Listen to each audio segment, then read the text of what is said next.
Nickaway. I've got some questions and I thought, well, there's a better way to do it would be to go over it with you. There was someone asking about camping on the beach and forecasting when it's safe. And I'm not really a weather forecaster. I just ride out there in the mornings and I give you a report on what I'm seeing when I'm out there. I mean, I did a yacht master course years ago and we did do weather, but I wouldn't say I'm an expert on it by a long shot. What I look for is, on the charts I print, there's normally lows and high pressures. High pressures tend to push the water down, which means the beach on the low tide, there'd be more clear area of water where you can drive and park up and stuff like that. If you've got a low pressure, that allows, it's less pressure on the water itself, and that allows it to go to the Gulf. Whenever you get these changes though from high to low, you can normally expect sort of baddish weather.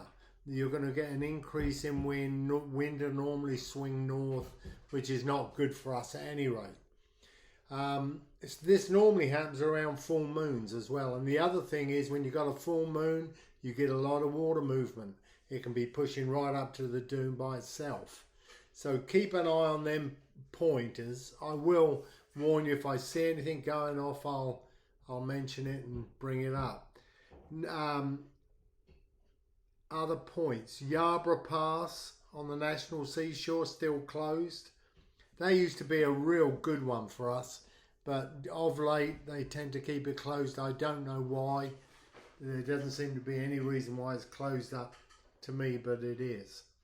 And they used to be, when the wind was in the north and the weather went bad, that's where we'd all go back and fish, because it's always a good place for black drum, red drum, and when the grasses were there, now it's all mud. That's another story.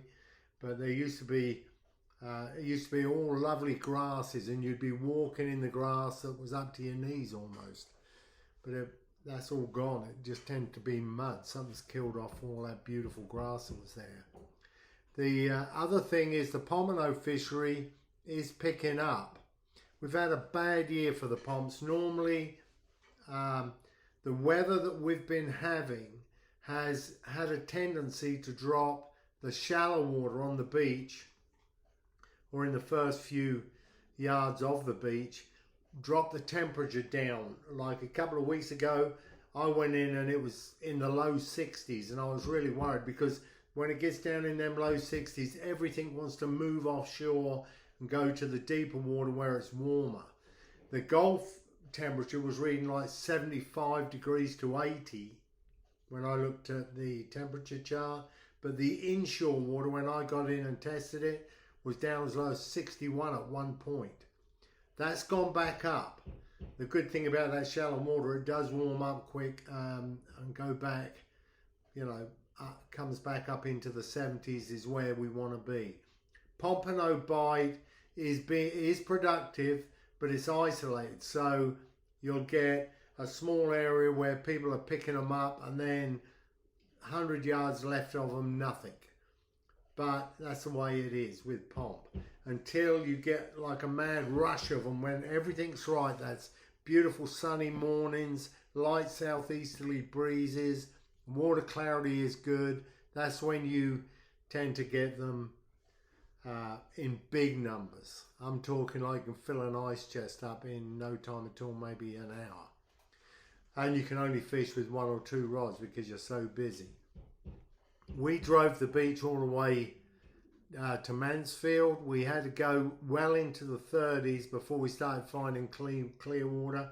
Oz, great shark fisherman, he was down there the previous day and he gave me the heads up.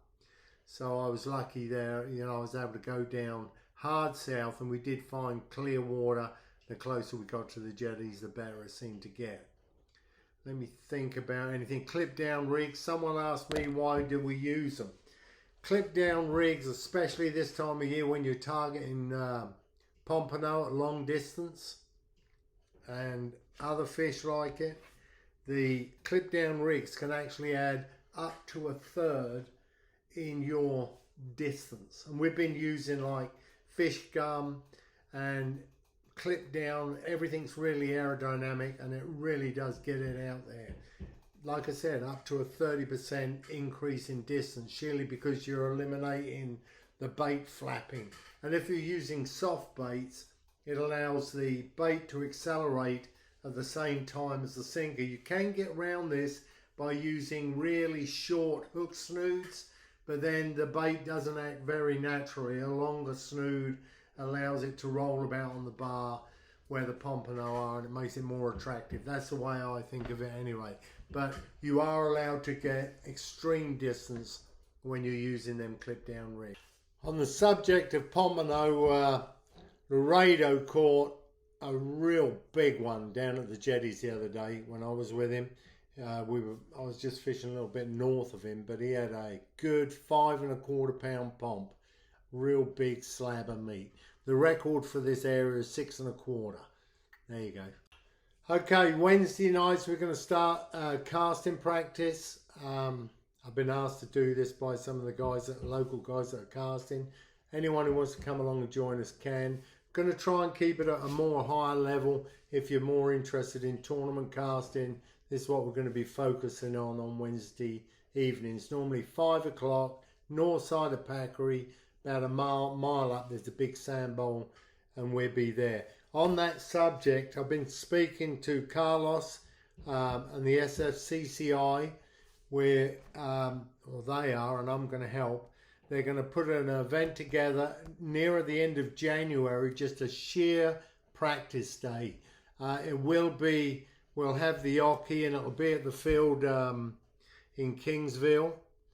And we'll have the oche up, but it's for anyone to come and learn and help, try out rods and just have a go at tournament casting yourself, and also get some tips on improving your casting when you're fishing long distance. So we're going to be doing that the end of January. I'll keep you up to date with the dates. Yeah, we're going to be doing this once a week, and if you have any questions, just let us know and we'll get around to it. Okay, thanks for watching, everyone. Please like, share, subscribe. We do appreciate it. And don't forget, if you're a Patreon supporter, you actually get a 5% discount every time you come through the door. Thanks for everything you do for us, guys. Catch you later.